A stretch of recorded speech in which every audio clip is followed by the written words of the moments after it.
por ter dito aqui que o senhor não foi convocado corretamente e por não ter dado as datas corretas que o promotor lhe perguntou sobre a sentença, o senhor está preso por calar a verdade. Determina a Secretaria-Geral da Polícia que conduz o senhor Jucimar para que o flagrante seja lavado. A sessão está encerrada, senhores.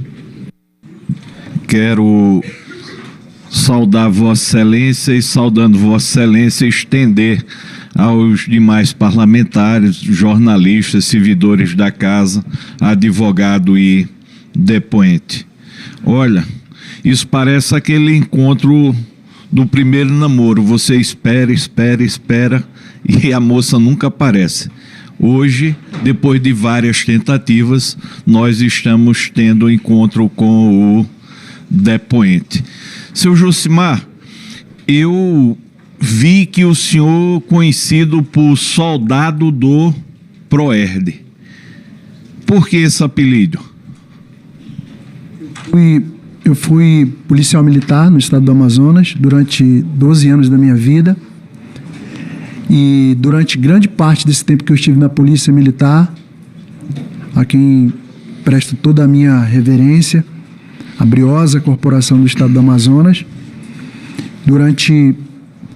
acredito que durante esses meus 12 anos, 8 anos foi como instrutor do PROET, que é um programa muito lindo, Programa Educacional de Resistência às Drogas, onde o policial militar vai fardado para as escolas orientar as crianças a respeito da prevenção ao uso e abuso de drogas. Olha, aproveitar que o senhor está citando o PROERD, fui secretário de Segurança 2 vezes, e o PROERD ajudou muito a prevenir ataques às nossas crianças e adolescentes.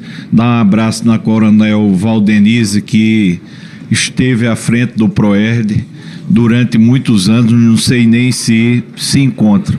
Mas por que eu perguntei isso para o senhor? Olha, há um tempo o senhor estava protegendo com seu trabalho crianças e adolescentes. E agora eu sou sentado aqui para explicar um ataque a aposentados e pensionistas. Olha como o senhor mudou de polo.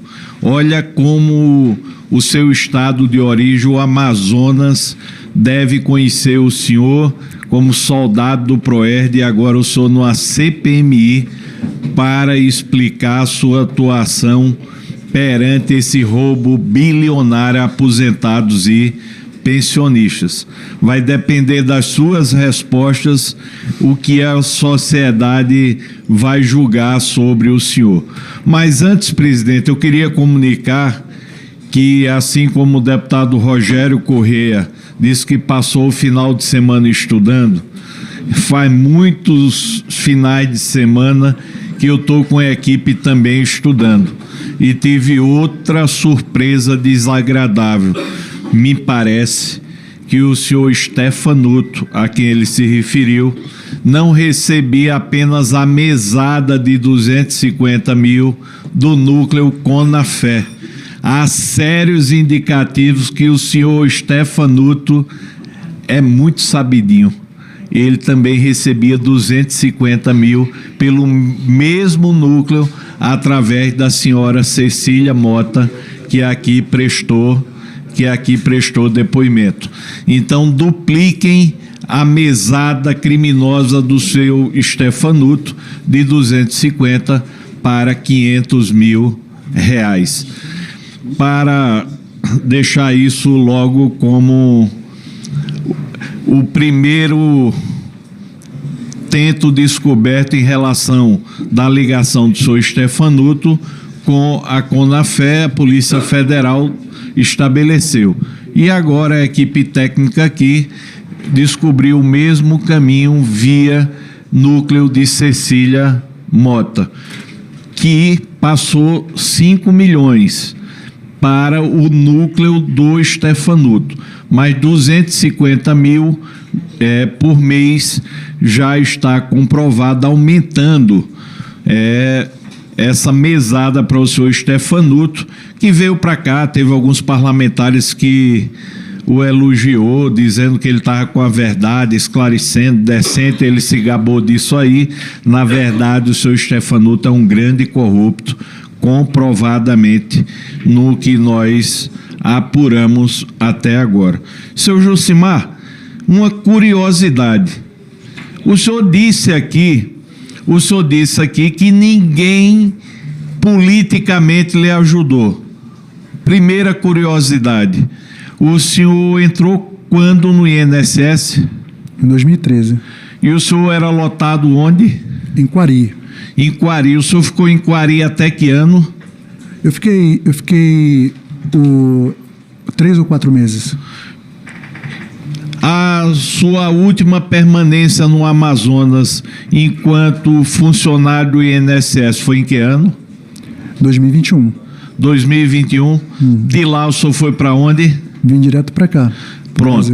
Então, a minha curiosidade, o senhor, um funcionário do INSS, lá do Amazonas, veio para cá para onde?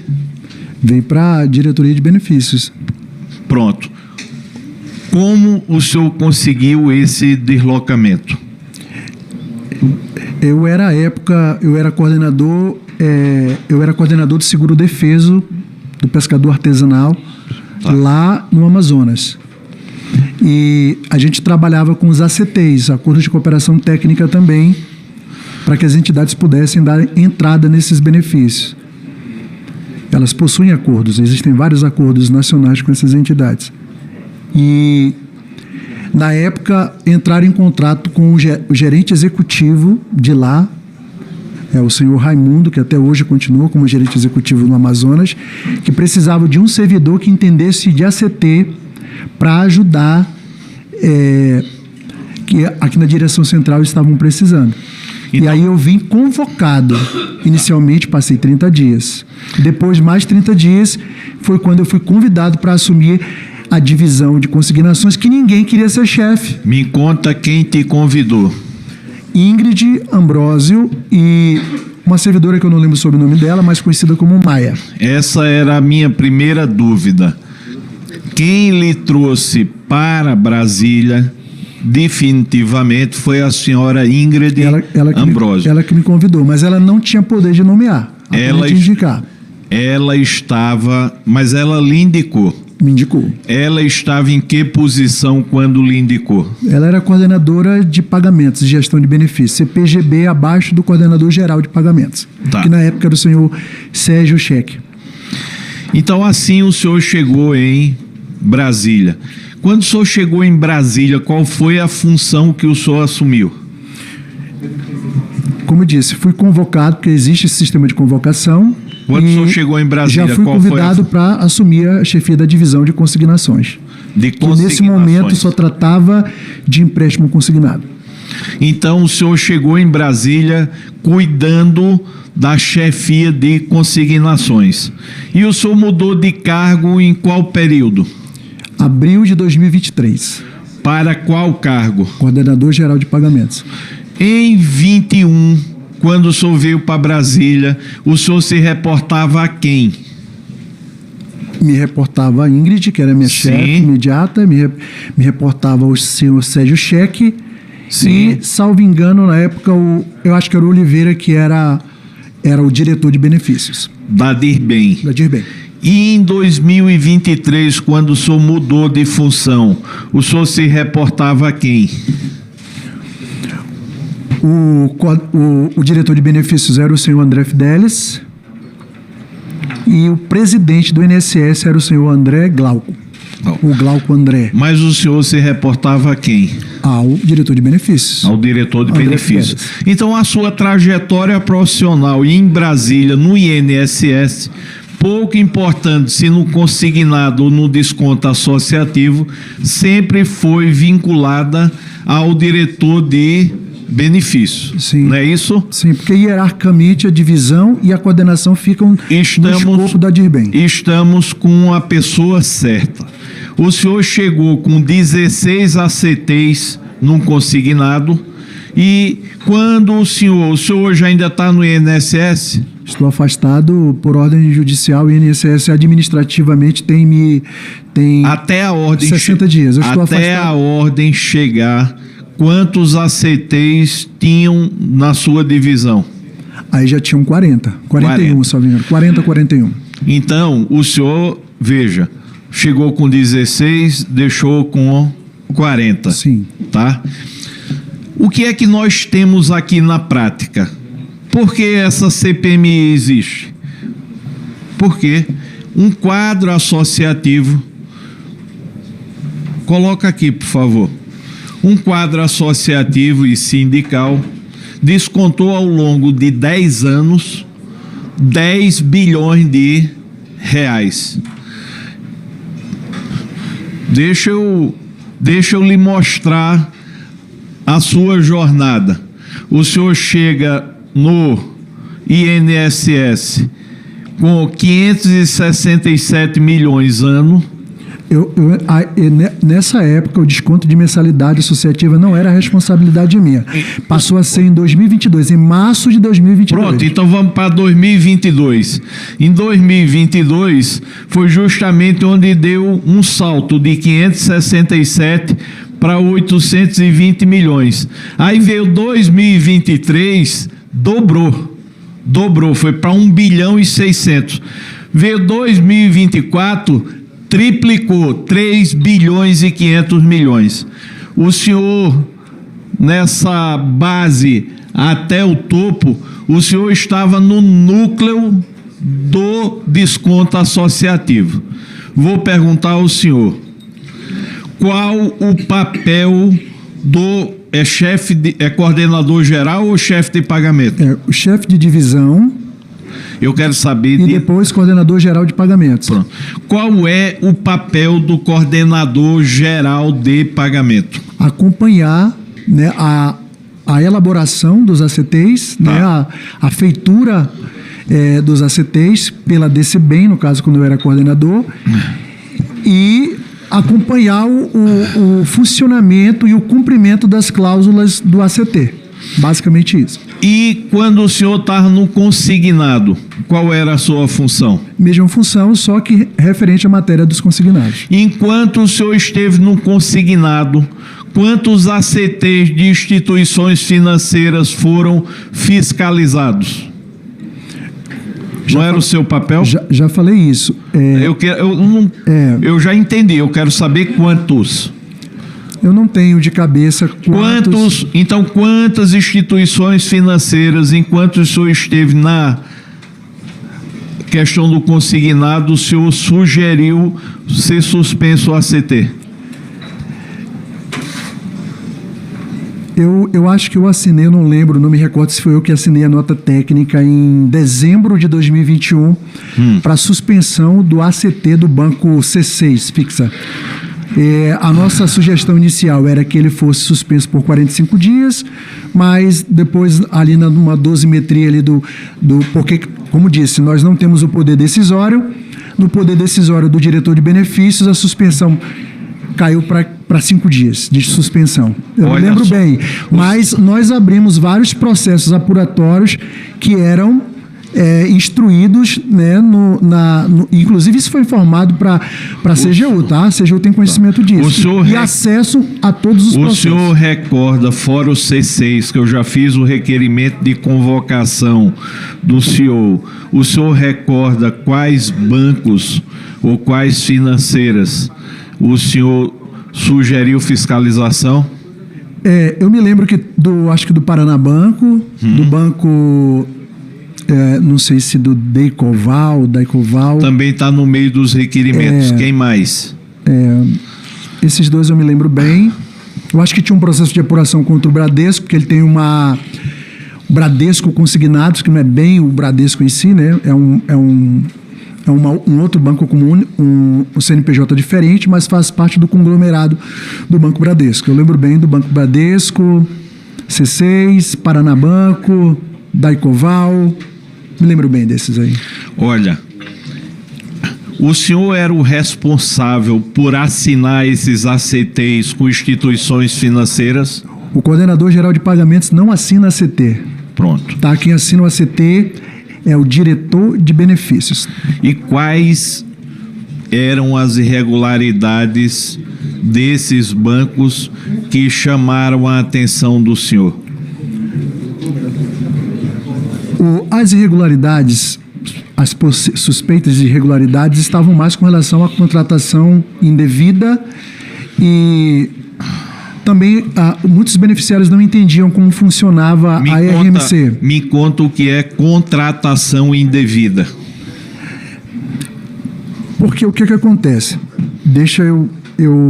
Mas, deixa eu lhe dizer, tem muita gente para perguntar. Sim. Quanto mais objetivo o senhor for, mais cedo nós vamos terminar isso aqui. Chegavam via... Contratação indevida significa que o cidadão tinha um empréstimo do qual ele não pediu, por exemplo? Chegava... porque como aqui centraliza todos os processos, vinha das superintendências alguma determinada denúncia, reclamação do beneficiário, ou chegava ali através do PROCON também protocola muita coisa no INSS, e chegava na direção central, digamos uma denúncia contra o Banco Bradesco, um exemplo. E aí a gente recebia essa denúncia e notificava o banco, porque o cidadão tinha dito que não tinha contrato. A gente recebia o contrato do banco, enviava o contrato e a gente devolvia para a superintendência tratar direto lá com o beneficiário, com o PROCON. Geralmente acontecia isso. Vamos aprofundar mais um pouco. Contratação indevida. O senhor tinha quantos funcionários para se deter o assunto específico? Uma pessoa. Um servidor só. Um servidor. Lá, o senhor era o responsável por suspender esse desconto do consignado? Não. Quem tinha esse poder? O INSS ele suspende a contratação de consignado somente por ordem judicial. Por ordem judicial, chega a ordem judicial, aí nós fazemos uma demanda, cadastramos uma demanda e quem suspende é a data prévia. Olha, eu como aposentado recebo um empréstimo consignado do qual eu desconheço contratar. Eu não tenho outro canal a não ser a via judicial para fazer esse cancelamento, é isso? Não, a pessoa consegue fazer pelo portal do consumidor.gov, porque antigamente o INSS possuía uma ouvidoria, que era chamada de, não sei se é o Gov, mas em 2019 o INSS fez um acordo de cooperação técnica com a Secretaria Nacional de Defesa do Consumidor. E nesse acordo de cooperação técnica assinado, as reclamações não eram mais tratadas no INSS. Elas passaram a ser direcionadas para o portal consumidor.gov, gerido pela Senacom. Então lá o cidadão faz a reclamação com um determinado banco, o banco tem 10 dias para se manifestar e apresentar a documentação probatória de que aquele contrato foi efetivamente realizado. Se não for realizado, o banco tem 5 dias para excluir o contrato e fazer a devolução. Tudo é tratado lá na plataforma. Então, tá? Inclusive, em 2019, foram cerca de 110 mil reclamações. Olha, o senhor está dizendo que em 2019 houve 110 mil reclamações relacionadas a consignados. A empréstimo consignado. E depois nós fizemos algumas evoluções no produto em 2023, porque foi publicado uma IN.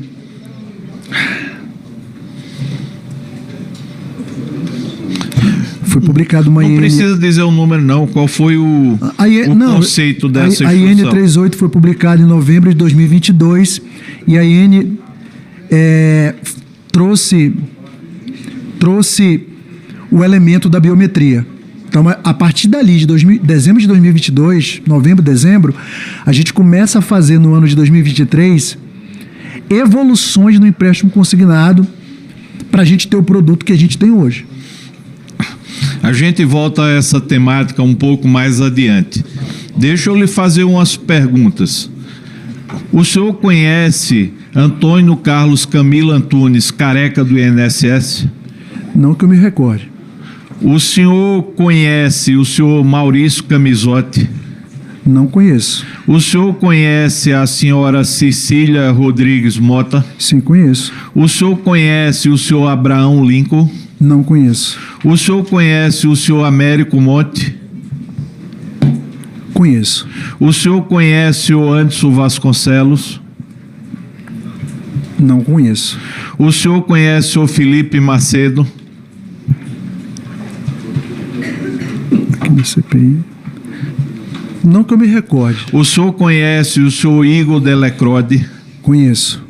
O senhor conhece o senhor Alexandro dos Santos Prado, Lequinho? Não conheço. O senhor conhece o senhor Sandro Temer? Não conheço. O senhor conhece o senhor Mauro Palombo Concílio? Não conheço. O senhor conhece o senhor Rodrigo Moraes? Não conheço. Desses aí, só para eu me recordar, o senhor disse que conhecia Cecília? Sim. Américo? Sim. Conhece o Anderson? Não, eu falei que não conheço. Conhece... Consegue... Cecília Rodrigues é a pensionista. Só fazer um registro, só, deputado. Assim, eu era o coordenador geral de pagamentos. Então, os procuradores das entidades e presidente de entidades, geralmente, eram convidados para reuniões no prédio do INSS, inclusive tem um registro de presença lá. Tá. Eu sei que Vossas Excelências já pediram esses registros lá. O senhor conhece o senhor Mauro... É Mauro, é? Não conheço. O senhor conhece o presidente do Sindinap? Eu acho que eu vi de relance no INSS uma certa vez. O senhor conhece... Porque o nome dele é muito peculiar, né? Cavalo, então... O senhor conhece o senhor Aristides Veras? Não conheço. O senhor conhece a pessoa do senhor Carlos Roberto Ferreira Lopes? Não conheço. O senhor conhece o senhor Vigílio Antônio? Sim, era o senhor conhece o senhor André Fidelis? Sim, era meu chefe. O senhor conhece o senhor Zé Carlos Oliveira? Sim, conheço. Foi meu chefe também. O senhor conhece o senhor Jobson? Conheço o Jobson. Me conta quantos diretores de benefícios o senhor trabalhou? Deixa eu tentar aqui me lembrar. Trabalhou com André Fidelis? Primeiro, doutor Carlos Oliveira. Depois, eu acho que ficou ali como substituta quando ele saiu, a Márcia Donata Câmara. Sim. Depois da Márcia Donata Câmara, não sei se foi antes ou foi depois um ou outro, o Edson Yamada. Sim. Sebastião Faustino. E André Fidelis e o último Vanderlei Santos. Vou lhe mostrar aqui. Passa aqui, por favor. Eu vou lhe mostrar aqui, seu Jucimar. O senhor está vendo todas essas entidades aqui? Passa aí, por favor. Todas essas aqui, aproximadamente 40. Passa. Todas, sem exceção. Passa. Todas essas entidades, em algum momento, tiveram um parecer técnico do senhor. Um parecer técnico favorável. Eu fiz questão de olhar um por uma. Mas eu vou discutir 3 questões com o senhor. A primeira questão. Em 2022, havia um processo de investigação contra a Conafé. É uma empresa marginal, é uma associação criminosa. Retirou centenas de milhões de reais de aposentados e pensionistas. Olha, sabe o que é que o senhor falou sobre a Conafé? Ela tinha sido suspensa. Não sei se a mulher me ligou. Dá uma olhada. Minha esposa me ligou. Em agosto de 22, o senhor liderou uma investigação que concluiu, em relação à Conafé, que não tinha nada grave e nem iminente risco nos descontos realizados por ela. Olha, nós estamos em 2025. o elemento da Conafé principal está foragido, outros estão presos, e o senhor foi o funcionário público que botou o seu parecer dizendo que a Conafé estava dentro da legalidade. Eu pergunto, olha só, essa entidade, mais de 500 milhões de reais, eu acho que foi por volta de 800 milhões de reais. O senhor, como funcionário público, atestou lá a idoneidade da Conafé, sendo a Conafé uma associação criminosa. O senhor fez isso baseado em quê? Foi em propina? Não foi propina. Tá. Isso fica bem claro. Então deixe claro. Deixa eu explicar para o senhor. Tá, eu só quero saber de forma objetiva. Sim, vou explicar. Foi propina? Claro que não. Tá bom. Houve pedido político pela Conafé? Não. Então, melhor ainda, o senhor deu um parecer técnico? Foi técnico o seu parecer? Parecer técnico, e que não assinei sozinho o parecer, que diga-se de passagem. O senhor assinou esse parecer com quem? Servidor, colaborador da DCBES, Renan Assunção. Sim. E assinada por uma advogada, porque não era uma apuração feita pelo INSS, era um comitê executivo para analisar as cláusulas do ACT, verificar algumas fichas com participação da Conafé. Tá. Tinha uma advogada, a doutora Rafaela Cruz, ela tinha participação da Conafé. Seu Jucimar. Deixa eu lhe dizer como é que terminou o parecer, por gentileza. No parecer da Conafé, nós verificamos mais de 300 ou 500 fichas. Na verdade, quem fez a verificação foi o servidor Renan. Preste atenção, era um recorte em 2022. Não é a realidade que hoje o senhor está falando. De 2025, aonde ela foi denunciada, aonde ela está envolvida no... O senhor está equivocado. Não, o recorte feito da CGU abrange outros anos, não só 25. Sim, mas esse é um recorte de 2022. Não havia sobre a Conafé... Naquele dado momento, naquele momento histórico, na fotografia do momento, nada. Nós olhamos as fichas, verificamos as fichas, o servidor olhou uma por uma, o número de margem de erro ali era pequeníssimo, isso está na nota técnica. E nós colocamos lá que não havia. Deixa eu achar aquela palavra. Óbice para continuidade do ACT.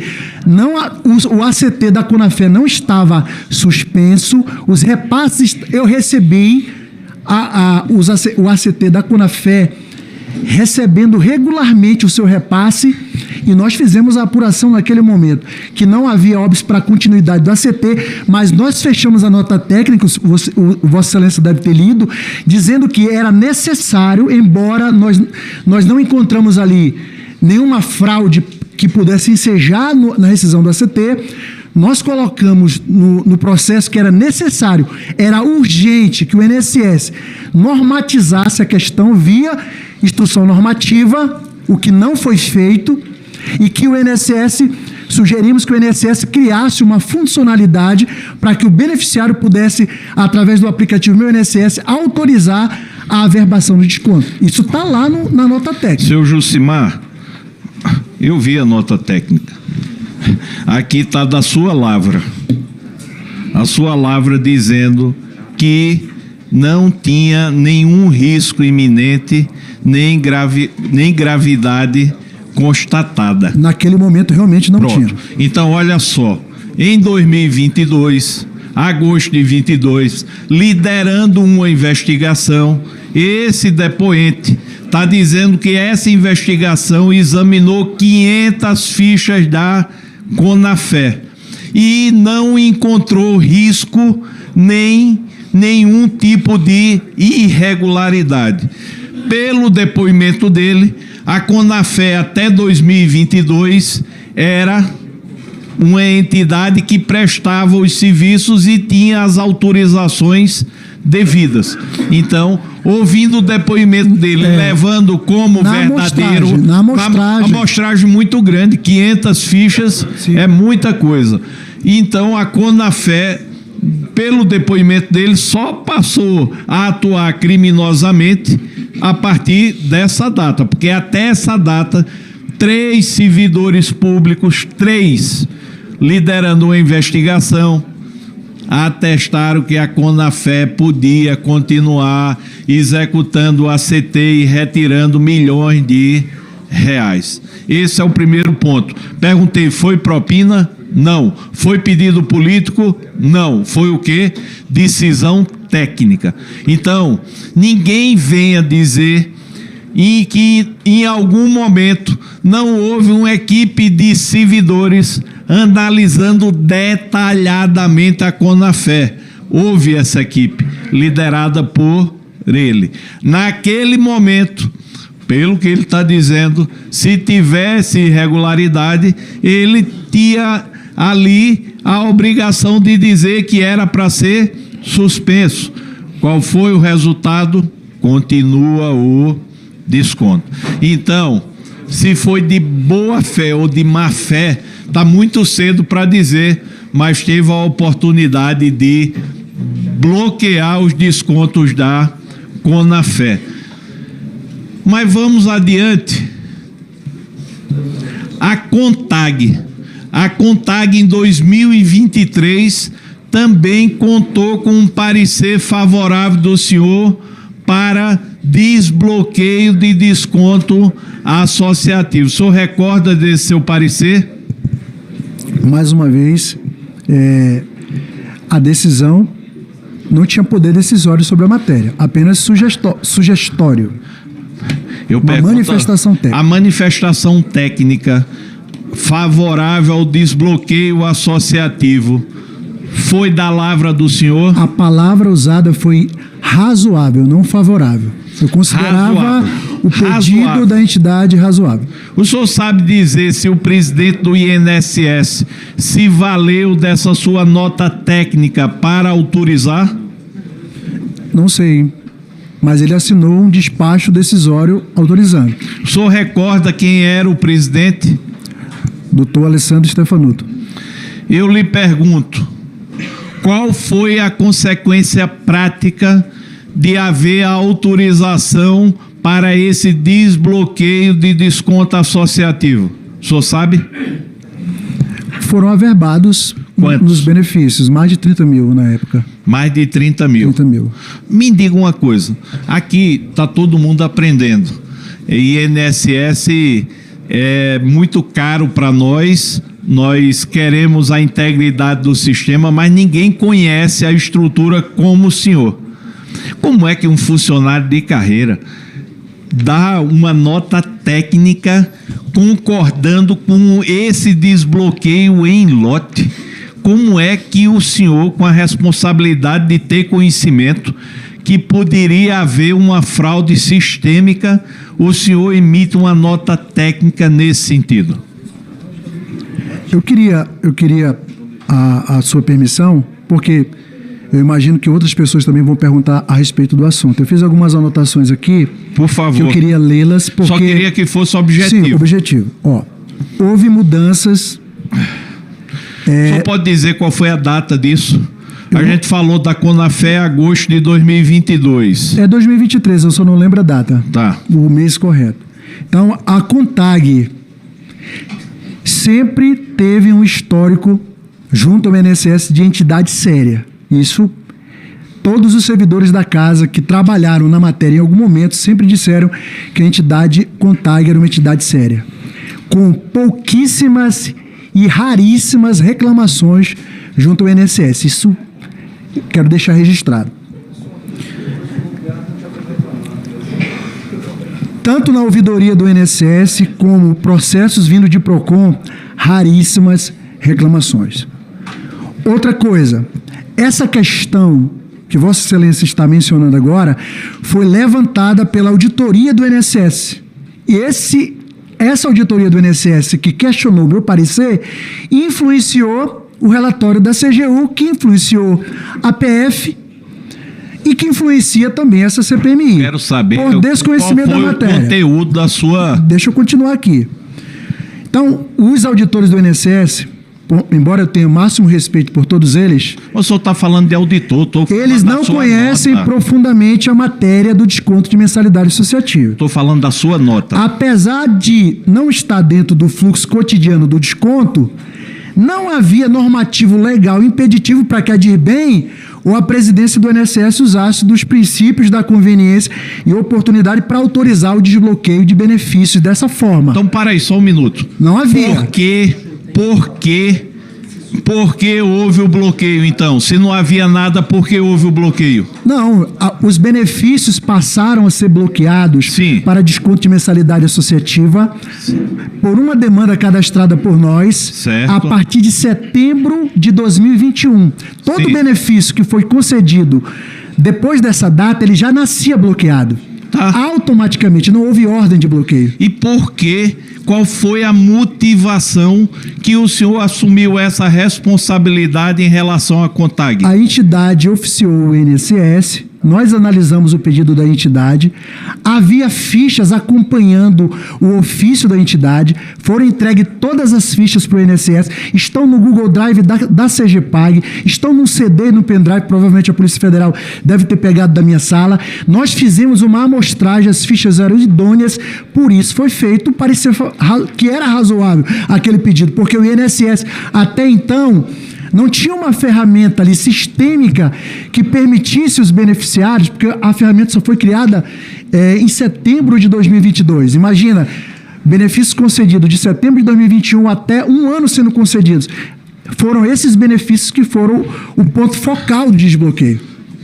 Havia um truncamento que infelizmente a auditoria, por não conhecer a matéria, achou que eu agi de forma errada. Mas eu agi de forma correta. Eu defendo a nota técnica que eu fiz. Josimar, mais um pouquinho eu vou pedir perdão a essas associações. Mas deixa eu lhe perguntar uma coisa. O senhor pode dizer se houve propina por parte da CONTAG? Não, senhor. O senhor pode dizer se houve interferência política? Não, senhor.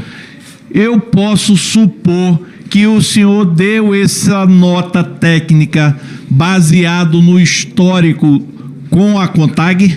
Não somente isso. Mas eu quero saber. Foi um ponto que nós consideramos, mas o que nós consideramos principalmente foi a apresentação das fichas, uma amostragem feita pela área técnica, que tem base no decreto 3.048, do artigo 154, que fala que se tiver autorização expressa do beneficiário com a documentação correlata, o INSS pode desbloquear. Então, os senhores analisaram 30 mil... Não, fizemos uma amostragem, é humanamente impossível. Uma amostragem de quanto? Não me recordo aqui, mas está no processo. Aproximadamente. Está no processo. O senhor não pode dizer da outra, ou o senhor disse? Não me lembro, porque não fui eu que fez.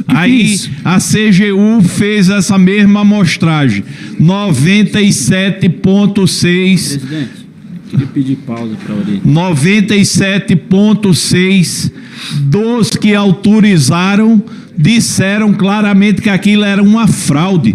Então é para nós confiarmos nos dados da CGU que fizeram os recortes ou confiar na sua análise das 30 mil inclusões que depois mostraram um problema dessa natureza. Por solicitação da defesa, a sessão está suspensa por 10 minutos. Obrigado, viu, presidente? Pega a internet aí. Pega. Abre o Estadão aí, por favor.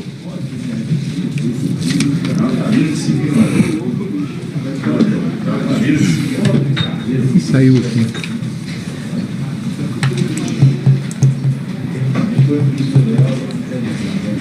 Bota mais para baixo.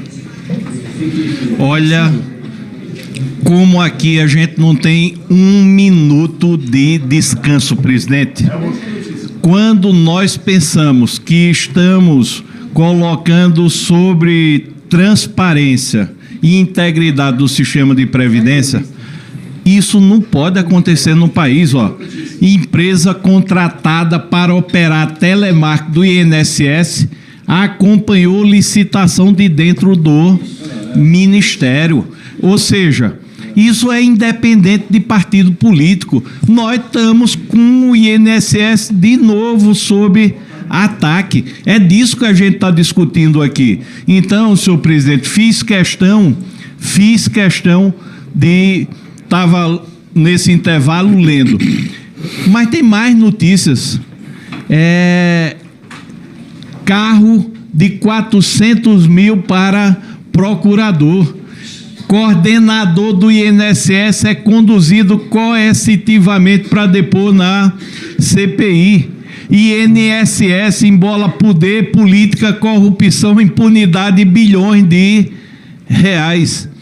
CPI do INSS quer reunião com o ministro André para discutir concessão de habeas corpus. Para aqueles que apostaram que a CPMI não ia trazer resultado, esses holofotes estão permitindo novas descobertas. Pode tirar aí, por favor. Seu Jucimar, eu notei, conversando com o senhor, um misto de arrogância e um misto de quem não está preocupado com as ações que foram realizadas. E estava conversando com o pessoal aqui. Me diga uma coisa. O senhor falou de uma análise de 500 fichas da Conafé.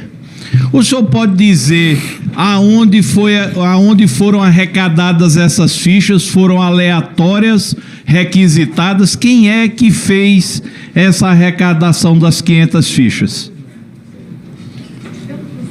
Eu não me... Oi. Elas foram feitas, a análise foi feita por um servidor chamado Renan Assunção. E elas subiram no processo, nós solicitamos da entidade e elas mandaram. Se não me falha a memória, foram aleatórias. Olha só, porque isso responde muita coisa.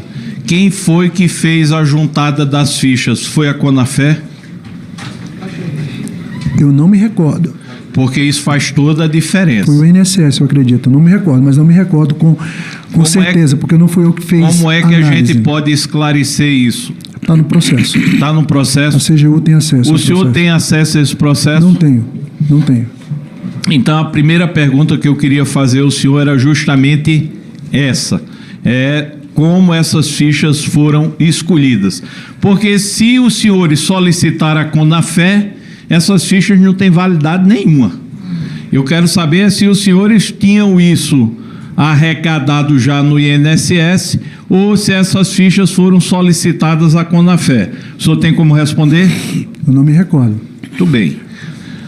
Eu queria só deixar registrado, porque o senhor falou, o senhor disse um misto de arrogância. Eu achei. Eu estou nervoso. Tá. Só isso. Tá, então eu me confundi na apreciação sobre a sua participação. Falar da CONTAG, eu já perguntei e o senhor respondeu. Quem foi que fez a nota técnica que permitiu esse desbloqueio associativo, além do senhor? Eu acredito que essa nota técnica, considerando razoável o pedido da CONTAG, eu acredito que fui só eu que assinei. Tá. A gente está falando da segunda entidade, que foi a Conafé, que mais arrecadou, e da primeira entidade que mais arrecadou, que foi a CONTAG. Olha, aqui tem habeas corpus para todo gosto, mas para o senhor, o habeas corpus foi para o senhor comparecer. Quando o peixe é muito grande, muitas vezes o habeas corpus é para nem vir aqui. Voltando ao Amazonas, o senhor falou do seguro defeso. Sim. Qual era o seu papel no seguro defeso lá no INSS? Eu era coordenador. Isso significa o quê? A gente trabalhava recepcionando... Na verdade, havia pedidos que eram feitos pelas entidades, né, que estavam lá tramitando. Então, havia muita... naquele momento, estava sendo feito um levantamento do defeso de 2015. Deixa eu lhe fazer uma pergunta mais direta. Quem fazia a inclusão era o senhor? Não. O senhor fazia o que, então? Pois é, a gente recepcionava a documentação das entidades que tinham acordo de cooperação técnica com o INSS e eu atuei diretamente no processo de recepção das relações das entidades com os pedidos das entidades do defeso de 2015 que tinha sido suspenso e só agora que está começando a ser pago. E o senhor não conhece o senhor Abraão Lincoln? Não conheço, só de nome, de ouvir falar. Lhe pergunto mais uma vez, algum parlamentar indicou o senhor para vir para Brasília? Não. Isso para mim é importante.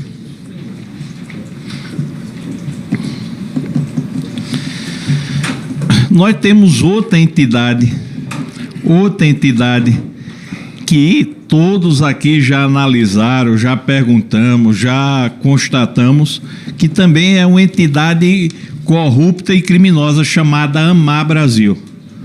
E o senhor disse aqui, a não ser que eu esteja enganado, que o senhor conhece o Américo Monte. Sim. O senhor conhece o Igor Delecrode. Sim. O senhor conhece o Felipe Macedo? Não me recordo. O Anderson Vasconcelos? Não me recordo. Tudo bem, então vamos falar da AMAR Brasil. O senhor já esteve alguma vez com representante legal da AMAR Brasil? Eu até notei aqui como ação, né, ação da Coordenação Geral de Pagamentos, no ano de fevereiro, em fevereiro de 2024, a pedido do diretor de benefícios, eu e o chefe da divisão de consignações fizemos, não em todas, mas em muitas entidades, visitas técnicas em 2024, porque começou naquele ano de 2024 algumas notícias na mídia, né? Eu acho que a primeira notícia na mídia foi em relação à AMBEC, que poderia ser uma entidade fantasma. Dá uma parada aí. E aí nós começamos a visita técnica. Dá uma parada aí. Fui visitar tecnicamente a AMAR. Pronto. Olha só. Essa é uma discussão que todos nós fazemos aqui. Em fevereiro de 2024, sim, o senhor, na qualidade de coordenador geral de pagamento, juntamente com quem? Wilson Gabi, chefe da divisão de consignações. Chefe da divisão de consignações. Vamos às entidades que o senhor visitou pessoalmente. Eu não me recordo todas. Não, mas diga aí pelo menos as 5 principais. AMAR. Visitou a AMBEC? Não visitei a AMBEC. Visitou Conafé? Não visitei Conafé. Visitou o Sindinap? Foi o Wilson Gabi que foi no Sindinap. Tá, eu quero saber o senhor. Visitou o Contag? Não visitei Contag. Visitou a APEM? A APEM visitei. Visitou. Visitou a ADPS Universo? Não visitei. Visitou a Acolher? Não visitei. Visitou a CBPA? CBPA, não visitei.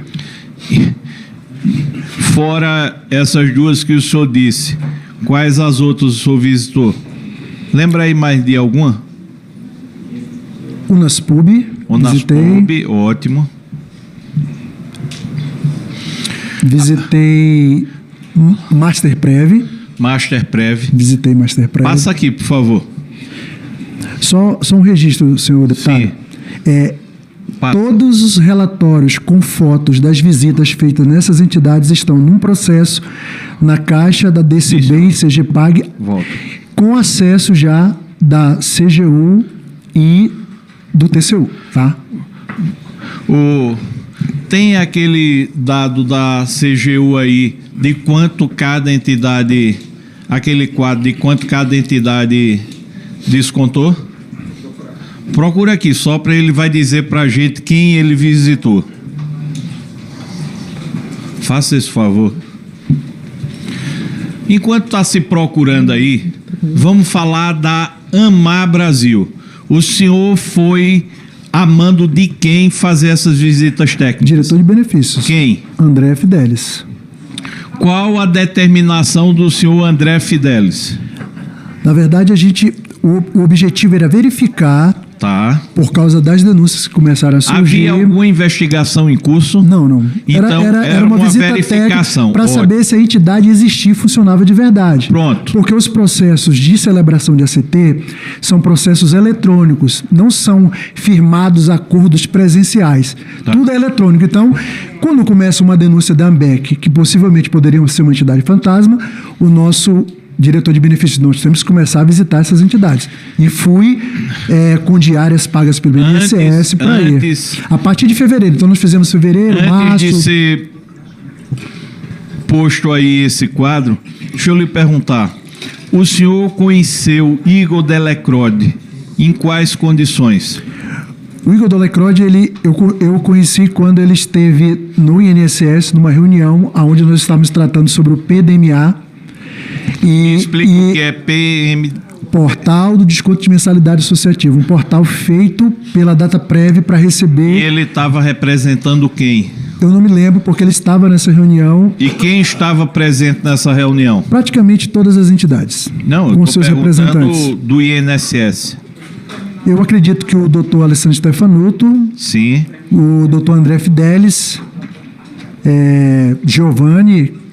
estava presente. Eu acho que tinha alguém da Procuradoria. Não sei se era o doutor Vigílio, mas tinha alguém da Procuradoria nessa reunião também. Então, quando a DataPrev fez a apresentação do PDMA, as entidades foram convidadas para ver o sistema, né, de biometria da DataPrev. Isso foi em que época? Agora tenho que lembrar aqui. Olha.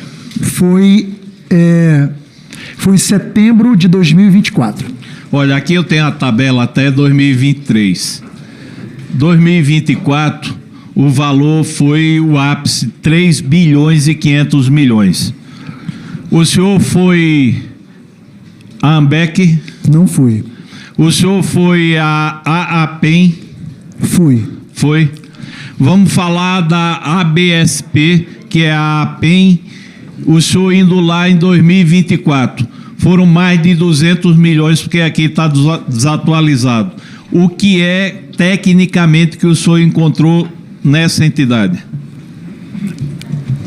Eu não me recordo muito bem dela, ou se foi a APB ou CAAP, não me lembro exatamente. Eu já estou meio... Talvez não tenha sido ela, mas... Tá. Então, bora para uma que o senhor foi e disse sem dúvida. Unaspub. Sim, Minas Gerais. Fica. Minas Gerais, 2024, quase 200 milhões atualizada. O senhor lá na Unaspub encontrou que tipo de entidade? Tinha um prédio lá, né? Com funcionários trabalhando, tinha o pessoal do 0800 trabalhando, estava a senhora Janete, eu acho que a mãe dela estava hospitalizada, isso está tudo no relatório. Sim, senhor. Tirei foto de tudo, tinha cestas básicas para doar, tinha kits, havia a impressão, né, de que é uma entidade que funcionava, não era uma entidade fantasma, até porque o objetivo da visita técnica era só verificar se realmente existia entidade ou se o endereço era um endereço fake, né? Unaspub, qual foi o resultado da sua visita técnica? Foi que é compatível para a recepção desse recurso? A gente não opinava no processo sobre isso, sobre a visita. Só dizia que a entidade existia, no endereço tal, que pessoas foram encontradas X, assim, está tudo lá no relatório. Pronto, então, vou refazer a pergunta. A gente não se manifestava, é compatível para receber. Unaspub pareceu para o senhor uma entidade fantasma? Não pareceu. O senhor detectou alguma falha naquela visita? No meu relatório não consta nada. Olha, nós estamos falando da terceira entidade que passou diretamente pelo senhor e o senhor não fez nenhuma constatação. CBPA, o senhor disse que não teve. CEBAP, não me recordo. CAAP, eu me recordo que esse nome CAAP tinha pessoas, inclusive cidadãos sendo atendidos lá.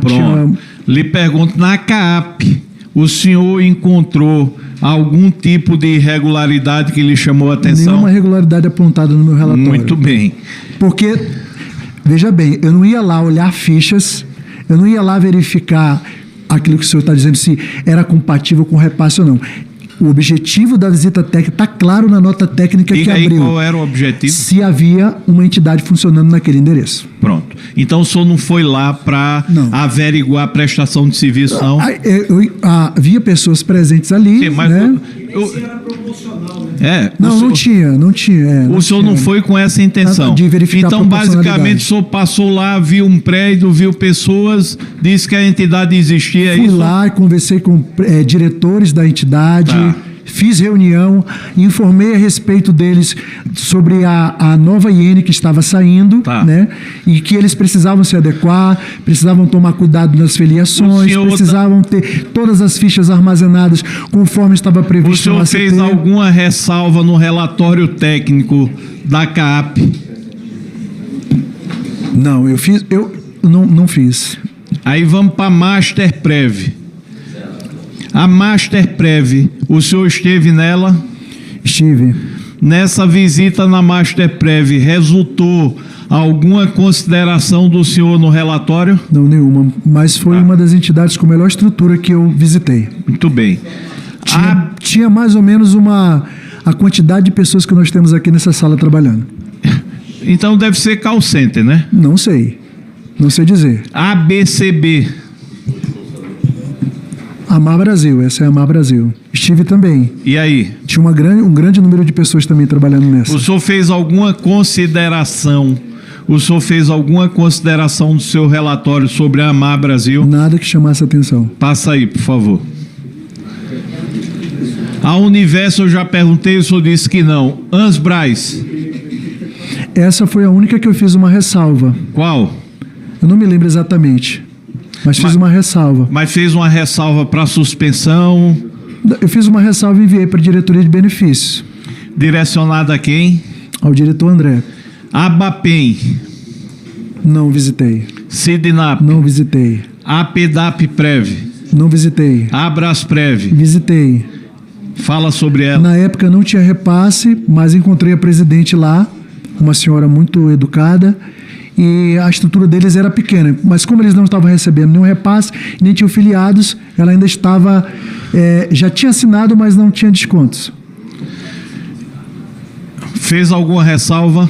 Não, nenhuma ressalva. A APB. Tinha um grande número de pessoas trabalhando. Me lembro que visitei a sala de arquivos dele. Fez alguma ressalva? Nenhuma ressalva. COBAP. Não visitei COBAP. AP Brasil. Não visitei AP Brasil. Olha, o senhor está matando uma curiosidade muito grande da gente. Havia um senso de que nunca tinha havido em nenhum momento uma fiscalização. Então a gente pode dizer que em fevereiro de 2024 o INSS, designado por meio do senhor e de outros servidores, estiveram nessas entidades. Exato. Olha, daí, quando o senhor fez a visita até a suspensão, foram mais de 4 bilhões de reais desviados. Ou seja, entre o desvio, entre a safadeza e o impedimento, só existia praticamente essa fiscalização. Primeira pergunta: esses relatórios técnicos, eles foram produzidos sob a responsabilidade de quem? O servidor que foi visitar as entidades dele fez um relatório técnico. Tá. E eu fiz um relatório técnico e enviamos para a DIRBEM. Para a DIRBEM. Isso. Então, todos esses relatórios foram via DIRBEM. O CGU teve acesso a todos, inclusive. Talvez até alguns endereços que eles foram visitar no processo deles, Tá. só foram porque a gente já tinha visitado. Muito bem. Lhe pergunto, ainda nesse assunto, o senhor visitou essas entidades previamente agendado ou o senhor chegou de surpresa?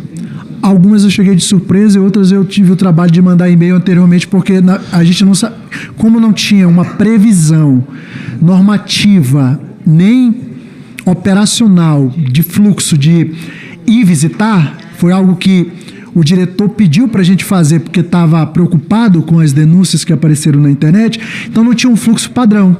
Não existe uma previsão normativa, a gente só normatizou já na IN 162. O senhor visitou aqui aproximadamente 8 entidades. Pelo menos foi assim que eu contei. Talvez tenha sido até mais. Vamos supor que tenha sido 8. Desse montante, quantas o senhor visitou sem avisar previamente? Não me recordo. O senhor não se recorda? Não me recordo. Eu posso dizer o contrário, que o senhor visitou todas elas avisando que iria visitá-las? Não, de jeito nenhum. E o senhor porque não... eu tenho e-mails que comprovam as que eu realmente avisei. Outras foram de surpresa. Olha, o senhor sabe tantos detalhes, não sabe dizer quantas foram de surpresa e quantas foram avisadas? Não me recordo. Muito bem. André Fidelis recebeu mais de 11 milhões de reais de propina através do filho dele, Eric Fidelis, por meio, muitas vezes, do escritório de advocacia sem prestação de serviço. André Fidelis deu alguma orientação ao senhor sobre essas visitas? Não, ele só apenas, como eu estou dizendo, as visitas técnicas começaram a pedido dele. Mas ele não direcionou, vai visitar essa entidade, vai visitar... Não houve direcionamento. Essas visitas técnicas resultaram na suspensão ou na regulamentação ou na reformulação de algo relacionado ao procedimento do INSS? Nós colocamos na IN 162 que passaria a ser obrigatório essa visita técnica antes da celebração da ACT. Apenas isso, mas não houve nenhuma suspensão de ACT em decorrência disso. Olha, mais uma vez, agora em 2024, em fevereiro de 2024, o INSS esteve, por meio de técnicos, visitando todas as associações. Não visitamos todas. Uma grande parte, então. Uma parte. Eu me corrijo. Uma grande parte. Mas a parte fundamental que mais retirou dinheiro. Ou a CGU e a Polícia Federal estão mentindo, ou nós aqui estamos arrecadando essas informações com esse dinheiro lavado e todo mundo equivocado, ou o INSS agiu de forma deliberada para poder permitir a manutenção desses descontos associativos. Olha o nosso papel aqui, seu Jucimar. O senhor libera Conafé, dizendo que não havia risco em 22. Não liberei Conafé. Não, né? o senhor deu um parecer. Aí o diretor poderia ter dito, aumenta a amostragem, essa amostragem não é suficiente, eu entendo que vamos suspender. Eu não tomo decisão. Tudo bem, o senhor não toma decisão, mas o senhor lá fez um parecer técnico que foi por ele baseado para poder liberar. Com base nas informações que a gente possuía naquele momento. Tudo bem. O senhor disse que investigou, ou alguém investigou, analisou 500 fichas. Perguntei se as fichas eram escolhidas aleatoriamente ou a entidade mandava, o senhor disse que não sabe informar. Aí vem 2023, vem a CONTAG, liberação de um bloco represado de desconto associativo. O senhor disse que foram mais de 30 mil. Perguntei, e as fichas? As fichas estavam todas lá. Analisou as 30 mil, o senhor disse não. Nós fizemos um recorte. Humanamente impossível. Então, o senhor disse que fez um recorte. Eu perguntei qual o recorte. O senhor disse que não recorda. Eu não me recordo, porque eu não fiz análise. Aí agora vamos para 2024. Polícia Federal, CGU, todo mundo de olho nisso aqui. Mas quem primeiro chegou foram vocês. Vocês fizeram a primeira fiscalização dessas entidades. Me diga, André Fidelis, propina de milhões, Stefanuto, propina de milhões, Vigílio, propina de milhões e muitos outros que ainda vão ser descobertos. O servidor técnico do INSS está aqui defronte a gente, dizendo que fiscalizou isso aqui. Não trouxe nenhuma recomendação de suspensão.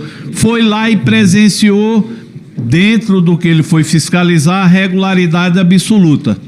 Como é que a gente vê essa contradição? Primeiro, esse termo fiscalizar não foi exatamente o que a gente foi fazer. Foi uma visita técnica para saber se havia uma entidade funcionando naquele endereço. Isso não é uma fiscalização? Não, fiscalização é você entrar na entidade, olhar ficha por ficha. Você acabou de dizer que foi num arquivo? Não, eu fui lá, que eles me mostraram o arquivo, mas não olhei fichas. Vi ali as pastas, não havia. Até porque eu também não tenho perícia técnica para analisar isso. Né? Então, assim, não existia uma ausência total de apurações. Né? Eu já disse aqui anteriormente que o INSS, isso está dito para os órgãos de controle. Nós agíamos reativamente. Acontecia ali, havia uma denúncia do PROCON, do Ministério Público Federal, nós atuávamos em cima desses processos. Mas com força reduzida. A CGU, a quem eu admiro muito o trabalho, a CGU tem um corpo maior de servidores e eles foram visitar os beneficiários, né? E aí chegaram aqueles números lá que o senhor apontou agora há pouco, de 97%. Né? Que eles foram pessoalmente na casa das pessoas, se identificaram como pessoas da CGU e ao perguntar do aposentado se ele conhecia a entidade, ele dizia que não. Entendeu?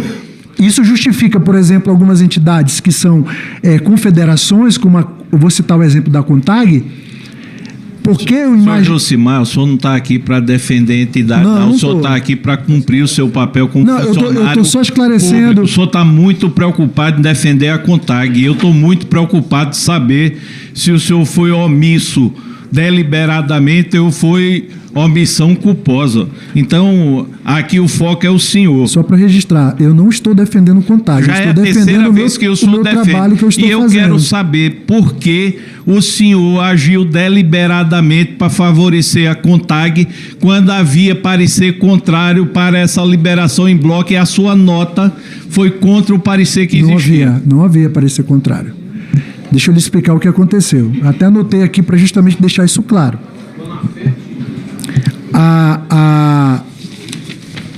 Deixa eu lhe explicar que é para resolver, inclusive, esse problema. Já foi dito aqui por outros depoentes. Senhores, por favor. Por gentileza, silêncio.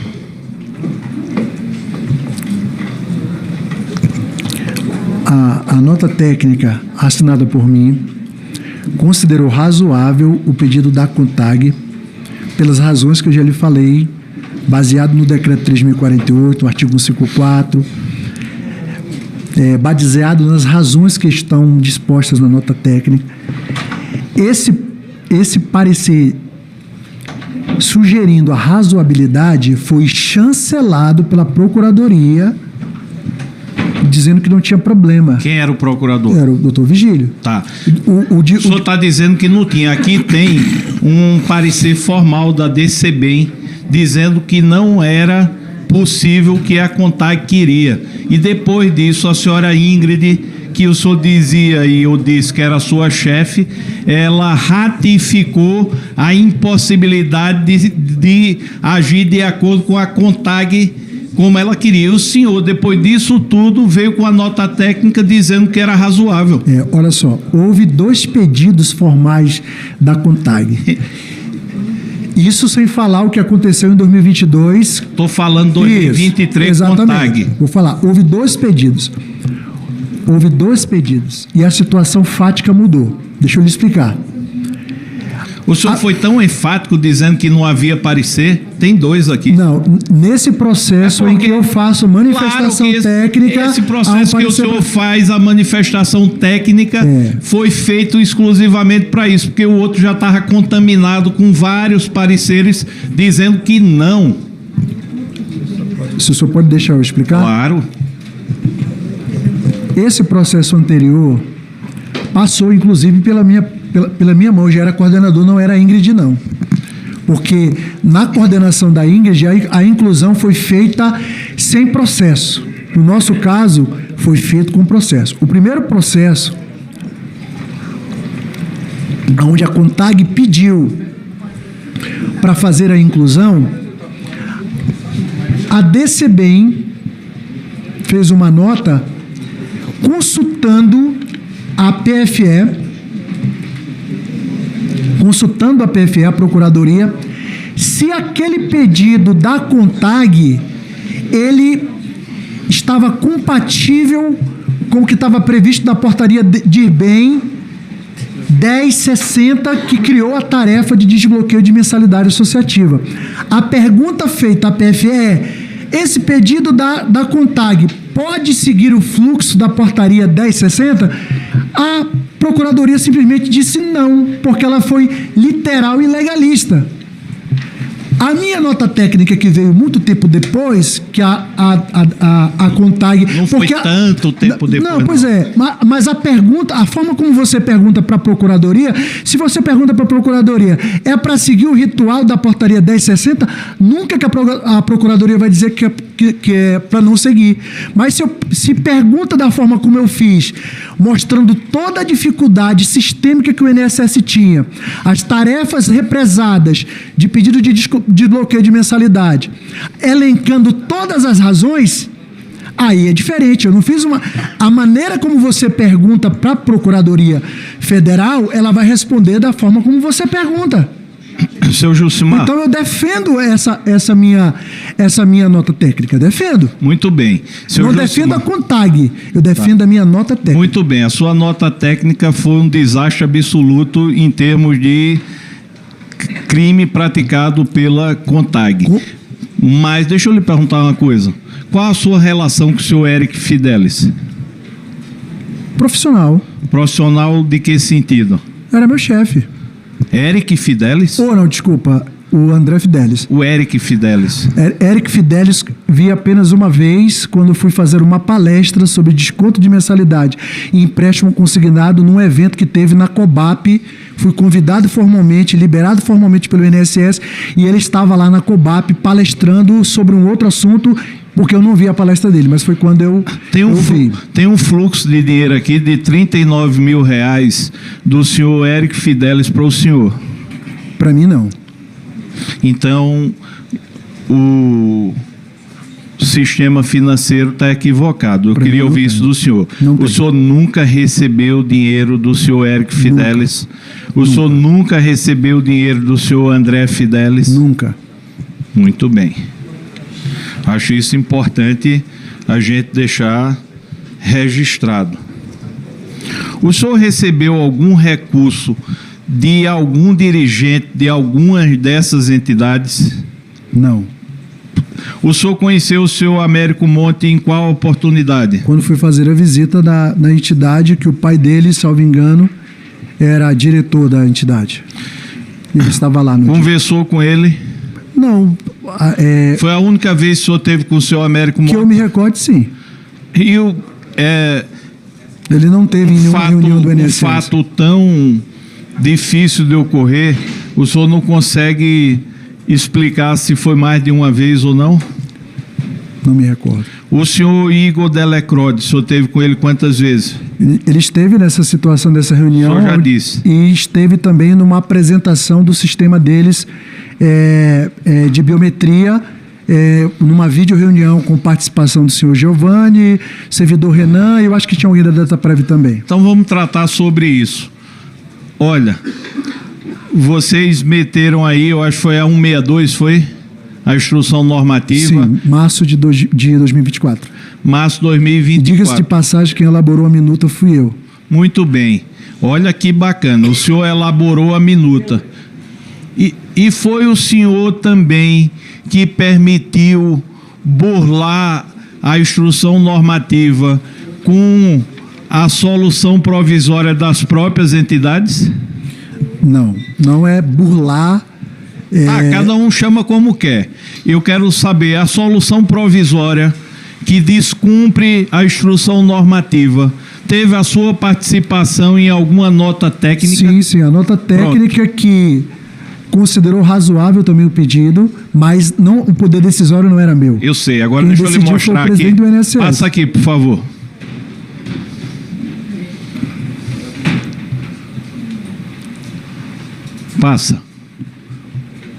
Passa mais um pouquinho. Mais um pouquinho. Tem outra? Pronto. Tá, vamos por aqui. O senhor sabe dizer quais foram as entidades que pediram a solução provisória? Eu não tenho de cabeça aqui não, mas quando as entidades assinavam o termo de responsabilidade, apresentavam a documentação técnica que estavam enquadrados nos requisitos da DataPrev, eu cadastrava uma demanda junto à DataPrev, dizendo às entidades que estavam autorizadas, porque tinham apresentado a documentação de acordo com os requisitos da DataPrev para subir a biometria. Olha só, o senhor sabe que um dos eixos centrais desse roubo aposentado e pensionista foi justamente se burlar o que o senhor convencionou como uma minuta que o senhor mesmo desenhou. O senhor participou da elaboração da instrução normativa, é 162, é? Sim. 162, e aí duas dessas entidades, que se eu não me engano foi o Sindinap, uma delas. Sim. E a outra eu não me recordo. Cobap. Aí duas entidades vêm e pedem uma solução provisória. Aí, fugindo a parecer técnico da Procuradoria, dizendo que isso não seria possível. Esse processo não passou pela Procuradoria.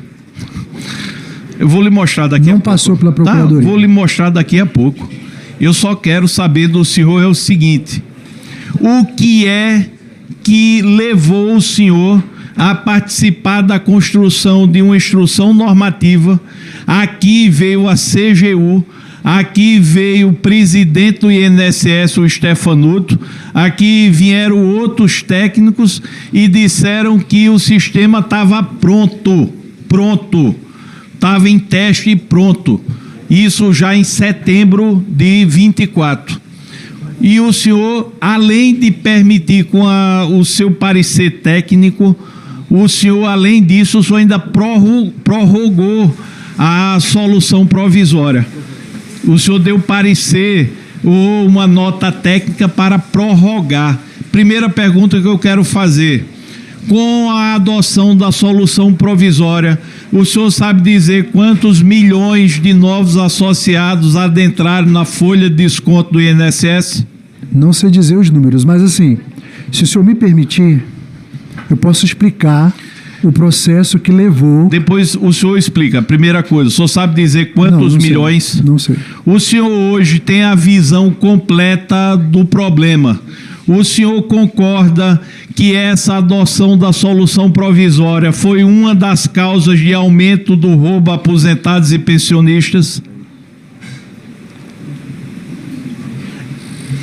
Isso mesmo, era o que eu ia falar. Eu não tenho competência para responder, porque, estou dizendo... O senhor não tem competência para responder, mas o senhor teve competência para dar um parecer técnico sobre a adoção da solução provisória. A pergunta é simples e direta.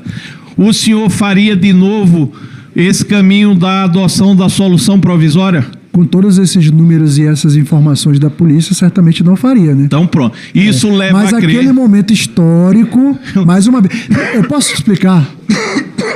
Que eu acho que vai ajudar todo mundo. Por favor. A IN 162, ela veio trazendo a obrigatoriedade da biometria no desconto de mensalidade. Até ali, todas as fichas de desconto de mensalidade ficavam em posse das entidades, que tinham a responsabilidade, de acordo com as cláusulas do ACT, de guardar esse material arquivado pelo menos por 5 anos. E toda vez que o INSS solicitasse para fazer uma determinada apuração, elas tinham que apresentar. E apresentavam a ficha. Ok, isso era uma realidade.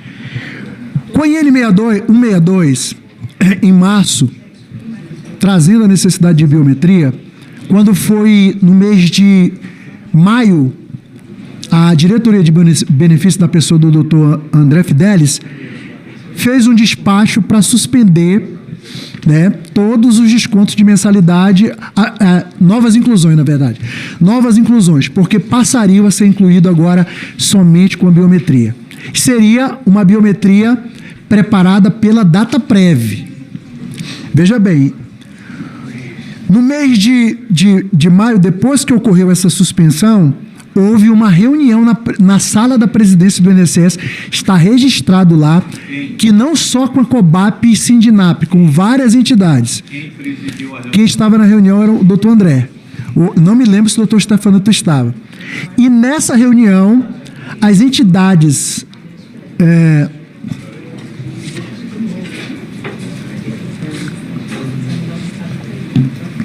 Nessa reunião, as entidades se queixaram de que estavam perdendo associados, de que não estavam conseguindo averbar mais ninguém, fizeram lá uma série de argumentos e disseram o seguinte: a IN 162 está prevendo a necessidade de biometria. Os bancos que fazem empréstimo consignado, eles não utilizam biometria da DataPrev. Eles contratam uma empresa que faz a biometria para eles. Por que o INSS também não faz a mesma coisa em relação às entidades associativas? A gente vai contratar uma empresa de biometria que faça batimento com sistemas oficiais, SERPRO e outros mais, e aí eles solicitaram ao INSS que flexibilizasse para que o INSS não aceitasse somente a biometria da DataPrev, mas a biometria própria das entidades. Foi nesse contexto. E aí o diretor de benefício disse: formalizem isso. Ao formalizarem isso, nós recebemos a documentação de 2 entidades apenas, COBAP e Sindinap, e eles mandaram no processo um tutorial dizendo como fariam essa biometria. Peguei esse tutorial, submeti a uma análise da DataPrev. A DataPrev disse: não se enquadra na biometria. É frágil isso aí. Novamente, nós perguntamos da DataPrev, mandamos outro ofício. Isso está nesse processo da biometria.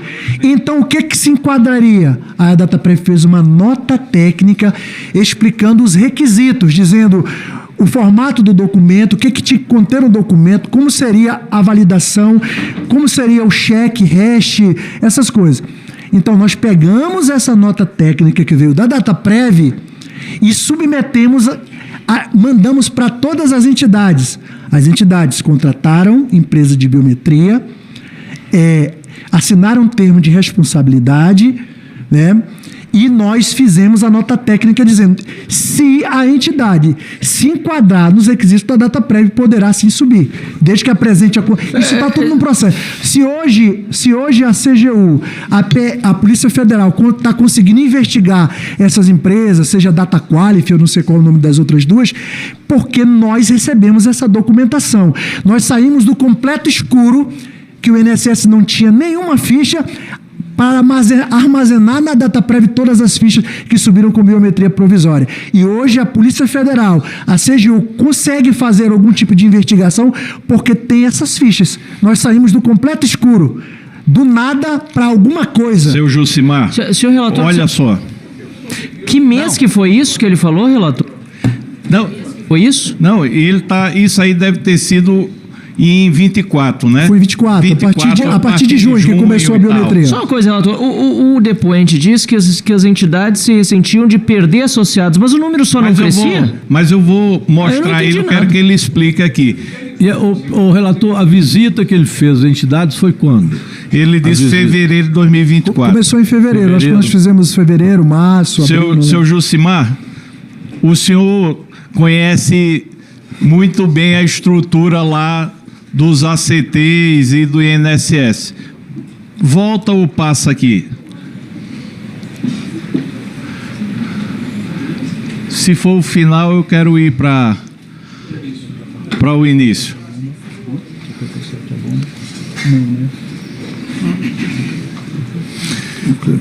Lhe fazer uma pergunta, seu Jucimar. Havia por volta de 700 mil reclamações em 2024. 700 mil reclamações. Foi um salto estúpido de reclamações. Passa aqui mais um para eu ver se está aqui. Acho que não está não, deixa para lá. O que é que eu quero dizer? O senhor, como integrante do INSS, no primeiro semestre de 2024, o senhor tomou conhecimento da quantidade elevada de reclamações? O INSS tem uma ouvidoria vinculada ao Fala BR, chamado de Fala BR, A pergunta vinculada à CGU. Nós sabemos disso. Eu quero saber se o senhor tomou conhecimento do elevado número de reclamações Não, de descontos porque- associativos. Pronto. Não, porque as reclamações oficiais recebidas pelo INSS não passavam de 700 reclamações. Muito bem. Essas reclamações vieram do G1, Rede Globo, que talvez tenha ido no Reclame Aqui, que não é uma plataforma oficial, A pergunta... mas oficialmente para o Senhor INSS Josimar, não passavam de a 700 pergunta reclamações. é, o INSS estava abarrotado de milhares de reclamações sobre fraude em desconto associativo e o senhor deu uma nota técnica permitindo ultrapassar a instrução normativa 162. A pergunta que eu estou fazendo é simples. O senhor sabia ou não sabia do aumento exagerado do número de reclamações? Como eu falei, nós tínhamos acesso, a ouvidoria mandava relatórios para nós e os números não eram esses. Seu Josimar, então, inclusive, responda só Sim. objetivamente. O senhor sabia ou não sabia que em 2024 explodiram os números de reclamações? Isso foi noticiado pela mídia apenas, quero mas, saber. mas oficialmente não havia A pergunta é dentro da simples. casa do INSS um número elevado de reclamações. Então, não tinha esse número elevado de reclamações oficialmente. Oficialmente não. Posso concluir que o senhor, ao fazer a sua nota técnica sobre a solução provisória, que permitiu a inclusão de milhares ou milhões de associados, o senhor não tinha conhecimento desse aumento do número de Estou reclamações? dizendo, soube pela mídia, né? Mas oficialmente o que nós tínhamos lá... O senhor que a soube gente pela, não- o senhor soube pela mídia quando? não me recordo, mas foi um assunto muito comentado em 2024, né? Olha só, aí agora eu fico em dúvida. Se o senhor sabia pela mídia que o número de reclamações por conta de descontos associativos irregulares tinha explodido, como é que o senhor dá uma solução provisória? Porque a solução provisória parecia ser a coisa mais acertada naquele momento. Pronto. Inclusive que Ótimo. ela atendia ali o que estava previsto no artigo 40 da IN 162. Parabéns. Que Aí eu falava pergunto- que aí a só partir me- do momento que a documentação fosse apresentada com biometria, poderia ser desbloqueado. Aí eu E pergunto- foi um ato do presidente do INSS, cuja IN quem assinou foi Presidente, ele. quem é o presidente? Stefanuto. Aí deixa eu lhe perguntar uma coisa. Quando vocês adotaram, tá na nota técnica, a solução provisória, vocês botaram lá, eu achei muito bonito. Não podemos impedir os aposentados e pensionistas de se associarem. Olha, milhões de aposentados e pensionistas estavam tendo o seu direito de associação resguardado, ou seja, receber no final do mês lá o desconto sem ter pedido. O senhor, na nota técnica, estava pensando em benefício das associações, sindicatos ou dos associados? Porque o senhor botou isso na nota técnica, eu estou com ela aí. Porque esse foi um argumento apresentado pelas entidades no ofício das entidades. Aí, E a gente reproduziu na nota técnica. Pronto. Então, sabe qual foi o argumento que o senhor colocou? Não foi somente esse argumento. Mas sabe qual foi Esse o é um dos argumento? argumentos. O argumento que o senhor colocou. Não podemos prejudicar as associações e sindicatos. Isso o senhor botou literalmente. O senhor escolheu entre preservar aposentado e pensionista e permanecer essa zona que foi desconto associativo. O senhor escolheu ficar ao lado de associação e sindicato. Como eu disse, nós saímos do completo escuro. Havia uma ficha com biometria. Se as entidades fraudaram a biometria, elas têm que responder por isso. Elas assinaram um termo de compromisso com o INSS. Elas fizeram as fichas de acordo com os requisitos apresentados pela DataPrev. Elas contrataram uma empresa de biometria. Deixa eu contar uma novidade aqui, que é tanto número que eu me perco. Essa solução provisória que ele assinou e que ele permitiu que o presidente do INSS adotasse era para 2 entidades. Todas aderiram, não teve nenhum empecilho. Não foram todas. Apenas as que apresentaram o contrato assinaram o termo de compromisso. Pronto. Obrigado pelo esclarecimento. Em um mês, em junho de 2024, com a solução provisória, 3 entidades conseguiram incluir quase 1 milhão de associados. Nem que trabalhasse de manhã, à tarde, à noite, de madrugada, não iam conseguir fazer esse número de filiados. Então, tem outras perguntas aqui, mas o que é que eu quero dizer aos senhores? Os senhores queriam saber quem é o técnico que está por trás. Passa aqui, por favor. Do andamento, aqui são vários, do andamento de todos os ACTs a partir de 23, dando impulso a esses ACTs, independente de entidade que roubou mais ou menos, o técnico é esse aqui, senhor Jucimar Fonseca. Só para registrar, durante esse período, a DCBem teve 2 chefes, o servidor Márcio Levi, o servidor Wilson Gabi. Me colocar como sozinho nessa história, eu era coordenador de pagamento, a matéria tramitava. Não estou dizendo que o senhor está sozinho, eu estou dizendo que o senhor que está sentado aí, em todos os ACTs a partir de 23, tem uma participação do senhor com nota técnica favorável e defendo à todas ACT. as notas técnicas que fiz foram baseadas em normativas existentes naquele momento e com a situação fática daquele momento. Então, hoje é muito fácil falar do passado, mas estávamos numa realidade específica naquele momento, senhor relator. Eu respeito a sua opinião. O que eu estou dizendo, o senhor não consegue desmanchar. Eu estou dizendo que nesse roubo cheio de burocracia, que nesse roubo travestido de processo administrativo legítimo, só uma pessoa, não foram 2, só uma pessoa participou de todos os processos, todos, sem exceção. Não participei de todos os processos. Você pode ver aí, ó, né? Na época do Leonardo Rolinha, em 2020 eu não estava nem aqui. Sabe o que é que eu me lembro? Sabe que eu estou falando a partir de 23. Sabe o que é que eu me lembro? Tá bom. É um repórter. Não, do desconto associativo. A gente vai voltar para o consignado. O desconto associativo foi a partir de 23. Não, desconto associativo com ele foi 23. Então aí o senhor... Pronto. De 21 era de crédito consignado. O senhor começou em desconto associativo quando?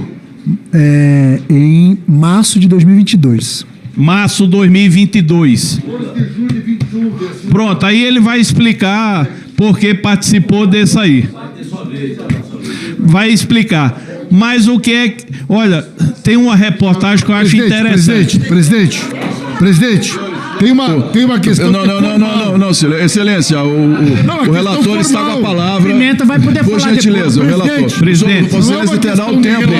Não, é uma questão do tempo. Excelência, por gentileza. Então, questão de ordem. Qual é o artigo, Excelência? Qual é o artigo? Questão de ordem. Qual é o artigo? Então, Excelência.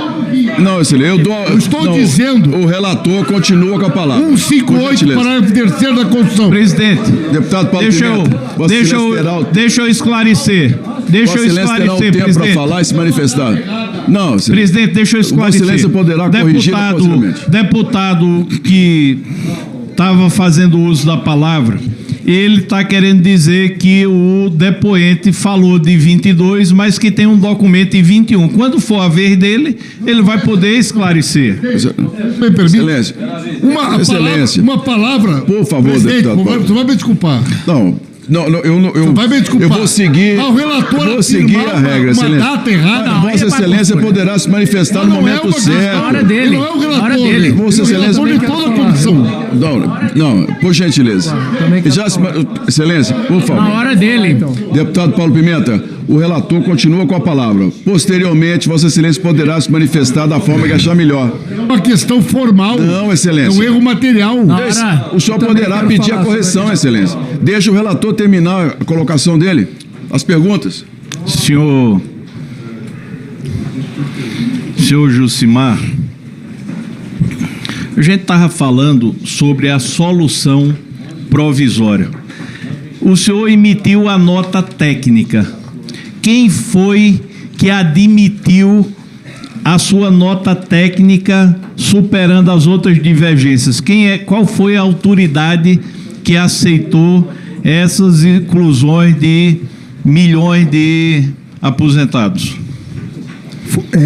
A nota técnica foi encaminhada para Dirbem, que aprovou e encaminhou para o presidente. Quem era Dirbem?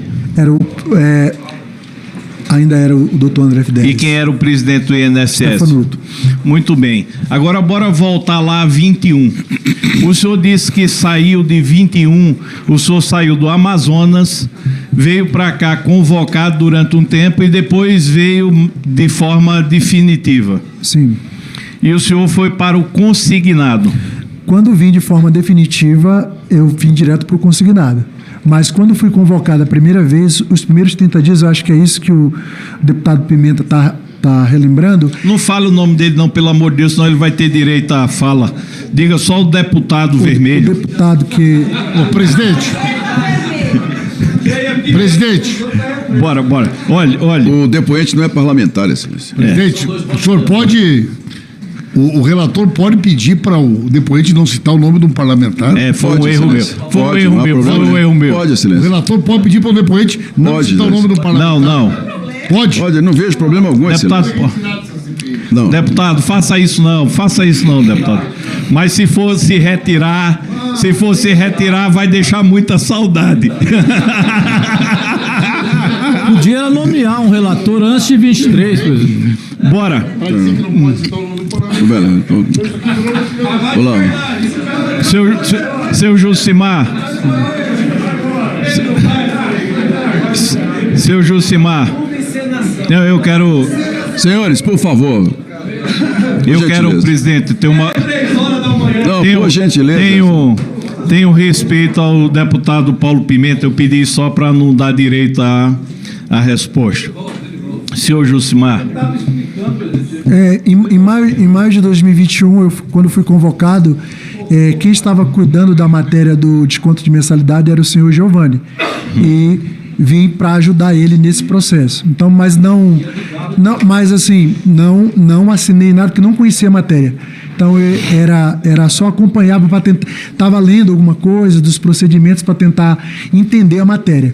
Então, algumas coisas que eu assinei foi acompanhando, na verdade, mais o Giovanni. Mas não assinamos nenhuma nota técnica a respeito de ACT na época. O senhor passou quanto tempo aqui de forma provisória que pode ser essa? Foi 30 ou 60 dias. Tá, sabe? 30, 60 dias. O relator, posso perguntar a ele se ele também deu outros relatórios anterior a isso, ainda quando estava lá? Não. Não? Senhor Jucimar, agora o senhor permaneceu de forma definitiva, cuidando tão somente de consignado, quanto tempo? O tempo inteiro que eu fiquei na chefia da divisão, desde, não sei se é outubro ou setembro de 2021, acho que é outubro, até o dia em que fui exonerado, em abril. Não, o senhor não pode ter ficado na mesma chefia, porque o senhor disse que exerceu. Eu mudei de chefia, mas continuava dentro da minha coordenação o assunto empréstimo consignado. Consignado, o senhor permaneceu quanto tempo? Até quando? Foi até abril de 2023. Então a gente pode dizer que até abril de 2023 o senhor estava cuidando só da parte de consignado. Sim. Não, até março de 2022, quando o desconto associativo veio também, né?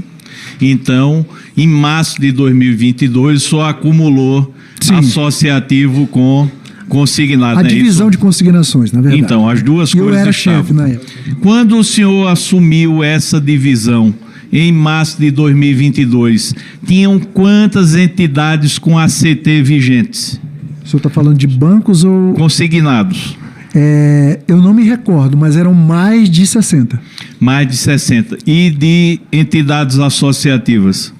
Quando veio, eram 16 ou 17. Em março de 2022. O senhor, em algum momento nesse seu percurso, sentiu um aumento considerável de ACTs com entidades para desconto associativo? Havia sim muitos pedidos, muitos, inclusive muitos que foram a partir de quando? Não, quando já veio para mim a matéria em março de 2020, já tinha muitos pedidos que foram indeferidos. Por exemplo, eu acho que o último ACT que foi celebrado foi em abril ou março de 2024, mas se você for hoje na Caixa da DSB, deve ter uns 50 ou 60 pedidos que não foram apreciados. Porque foi tipo suspenso depois da Josimar, o senhor estava numa área estratégica para ACTs, esses acordos de cooperação técnica. O senhor o tempo todo se reportava, seja no consignado, seja no desconto associativo, ao diretor de benefícios? Sim, o coordenador geral de pagamentos e ao diretor de benefícios. Era essa a sua hierarquia. O senhor discutiu alguma vez com o presidente do INSS sobre essa temática? Salvo essas reuniões que a gente fazia geral, né, com algumas entidades e em algumas reuniões, nunca tive pessoalmente para tratar com eles sobre isso individualmente. Político. Eu acho que talvez uma vez quando saiu na mídia que tinha algumas coisas, ele queria entender melhor a matéria e eu tive que explicar para ele mais detalhes técnicos a respeito do assunto. Político não. Seja ele quem quer que for. Procurou o senhor alguma vez solicitando algo em favor de entidades ou instituições financeiras? Não que eu me recorde. Mas o senhor acha que se não tem todo dia uma pessoa lhe procurando, a gente tem as entradas lá e temos algumas agendas das quais o senhor está presente. Estou fazendo uma pergunta tão simples, para não ser tão direto, eu estou fazendo uma pergunta simples. Sim. Qual foi o político que lhe procurou para tratar de assunto associativo ou do sistema financeiro? Geralmente, se ia algum político, ia com o diretor de benefício. E às vezes o diretor perguntava como é que está o processo tal, porque veio alguém aqui procurando por esse processo. Deve ter registros de entrada na DIRBEM a respeito disso. O senhor recorda de algum nome? Não me recordo, mas talvez, porque vi uma vez a ex-deputada Gorete que queria falar comigo e com o diretor de benefício a respeito de um ACT, e eu me lembro que na época o diretor de benefício disse que só a receberia se ela tivesse uma procuração da entidade. E ela arrumou uma procuração da entidade e depois foi até lá. Tá. Ela estava com dúvida a respeito de um processo e na época eu pedi para que que ela estava com a procuração. E aí pedi para que o chefe de divisão na época, o Márcio Levi, a atendesse e explicasse para ela. E ele participou de uma vídeo explicando para ela o que estava faltando no ACT, quais eram as dificuldades e documentação que a entidade tinha que providenciar para celebrar o ACT. Então eu posso dizer aqui que nessa sua jornada aqui em Brasília, o único político que o senhor teve contato... Que eu me recorde, sim. Foi a deputada, a ex-deputada Gorete. A ex-deputada Gorete, nós ouvimos aqui quem ela é, ligada a Cecília Mota, naquelas entidades lá do Ceará, e que descobrimos hoje que essas entidades mandaram uma mesada de no mínimo R$250 mil para o senhor Stefanuto. Senhor Jucimar, o senhor, antes de adentrar o INSS ou depois, o senhor ingressou na política? Eu fui vereador no meu município. Qual município? Manacapuru, tem mais de 100 mil habitantes. Eu fui vereador de 2012 a 2016. Senhor presidente, só uma questão, senhor presidente. 2013, na verdade. A legislação é muito clara que a CPI tem que se ater ao objeto de instauração da CPI. O exercício parlamentar dele como vereador não faz parte do objeto de investigação da CPMI.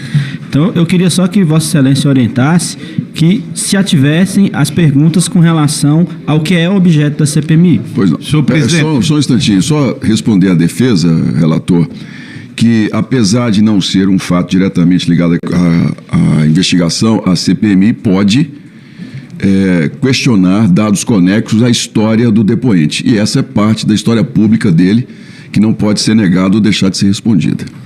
Senhor presidente, eu agradeço ao advogado a interrupção, que hoje eu estou com uma paciência danada. Agora, o que eu quero dizer, senhor presidente... Eu também estou, senhor relator. Se eu tivesse perguntando sobre a vida do advogado, tudo bem, eu estou perguntando sobre a vida da testemunha. O senhor foi vereador por qual partido? Na época, eu era do Partido da República. Partido... Atual PL. Atual PL. Deixa eu lhe perguntar. O senhor foi candidato em outras eleições? Eu fui vereador de 2013 a 2016, me elegi em 2012 e depois fui para a capital e saí candidato a vereador lá novamente pelo PL e não ganhei a eleição lá em Manaus. Tive uma votação razoável. Estou voltando para fazer a pergunta mais uma vez. Algum político do Amazonas lhe trouxe para Brasília? Não. O senhor, lá durante a sua estadia, o senhor conheceu, eu já lhe perguntei sobre o Carlos Roberto da Conafé, o senhor disse que não. Conheço. E o Cícero Marcelino? Não conheço. Não conhece? A Cecília Mota, eu lhe perguntei, mas não... Sim, eu disse que conhecia. O senhor conheceu ela nessa oportunidade? Ela teve reunião na presidência, ela participou, ela é procuradora de entidades, né? E nessa vez que a deputada Em que época ela participou disso? 2024. 2024. Nessa reunião de apresentação do PDMA pela DataPrev. Olha, senhor presidente, como eu mostrei aqui, são dezenas de ACTs, dezenas de documentos que, em relação a desconto associativo e em relação a consignado, tiveram a participação do depoente. O depoente, ele falou abertamente que teve 4 oportunidades para interromper isso que aconteceu.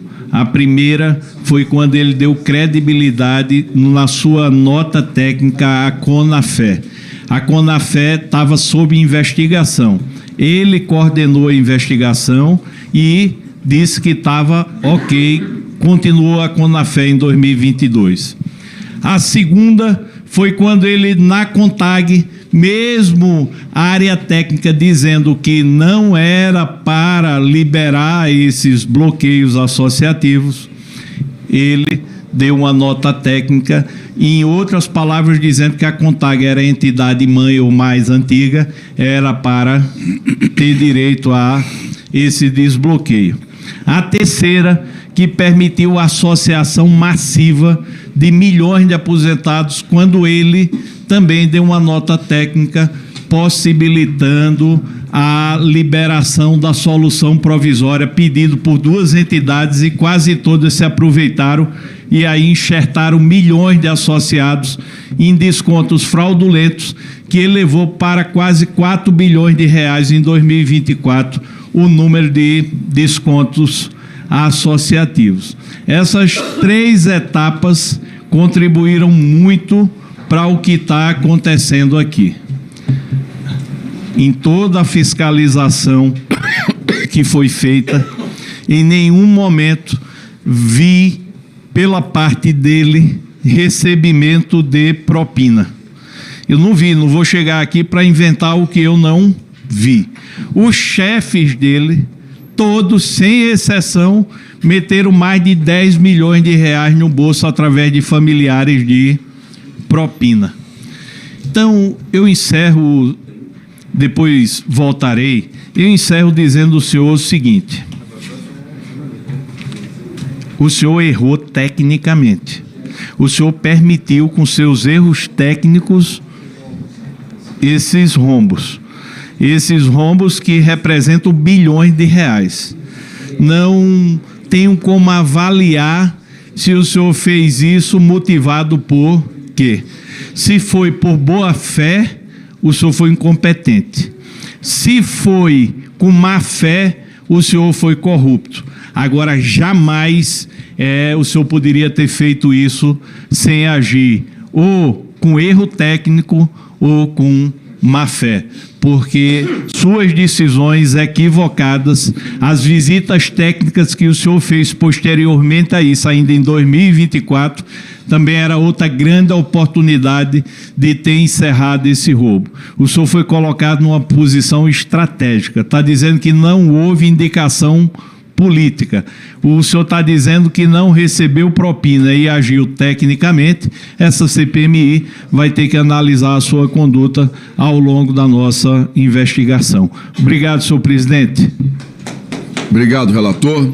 Suspendo a sessão por 30 minutos.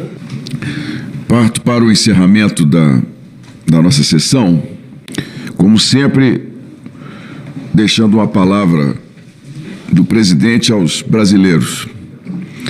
Um país só é digno do futuro quando protege quem construiu o passado. Senhoras e senhores brasileiros que nos assistem, hoje não encerramos apenas a penúltima sessão da CPMI do INSS. Hoje encerramos mais um capítulo de uma história que jamais deveria ter sido escrita no Brasil. E permitam-me começar não com números, mas com uma imagem, porque a verdade, quando é real, ela dói. Hoje cedo recebi uma mensagem de voz de uma aposentada de Uberaba. A voz era fraca, mas firme. Senador, eu nunca pedi nada a ninguém. Só queria meu dinheiro de volta para comprar o remédio que preciso. Eles tiraram até isso de nós. O nome dela podia ser Dona Maria, Dona Neuza, Dona Raimunda, porque essa história se repete no Brasil inteiro como se fosse uma ferida aberta. Tem Dona Maria contando moedas no caixa da farmácia.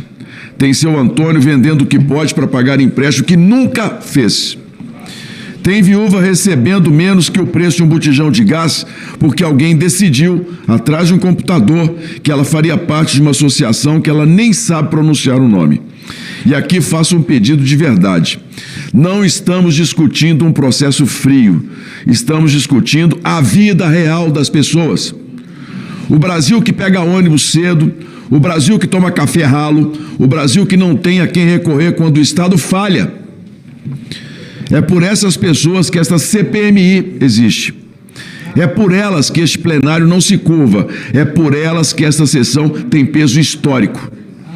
O depoente de hoje, trazido por condução coercitiva, depois de 2 faltas, 2 atestados e 2 tentativas de fuga, não representa apenas um servidor, representa toda uma engrenagem. Uma engrenagem que escolheu não ver. Ouviu e não quis agir. E hoje ficou claro que ele teve 4 oportunidades reais de impedir o roubo dos aposentados. 4 portas se abriram. Ele fechou todas. A primeira, quando validou a Conafer, mesmo sob investigação. A segunda, quando ignorou a área técnica e liberou os bloqueios associativos da CONTAG. A terceira, quando abriu uma solução provisória que virou uma porteira escancarada para milhões de descontos fraudulentos. A quarta, quando assistiu ao surgimento explosivo de entidades e disse, tecnicamente, que estava tudo certo. E quando ela assinava, senhores, o Brasil sangrava. De 800 milhões para 3 bilhões e meio de reais. De algumas entidades para milhares. De pequenos golpes para uma fraude industrializada contra quem mais confiava no Estado. E o que ouvimos aqui hoje? Não tinha poder, só sugeriria que não era com ele.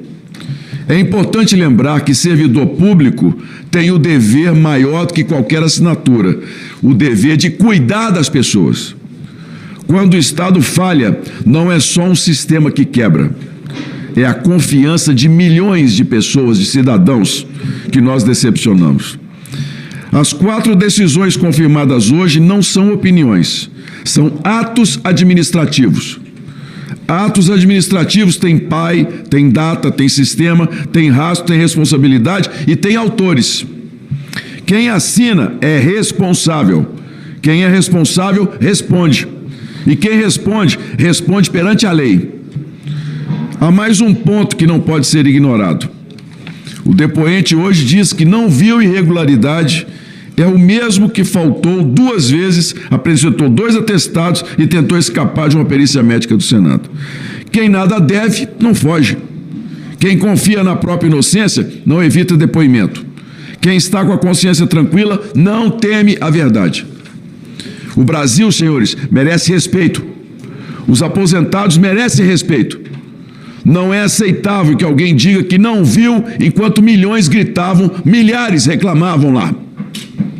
Não é aceitável cruzar os braços quando o povo mais frágil é atingido. Quem ocupa cargo público não pode ser espectador, tem que ser protetor. Houve roubo, sim.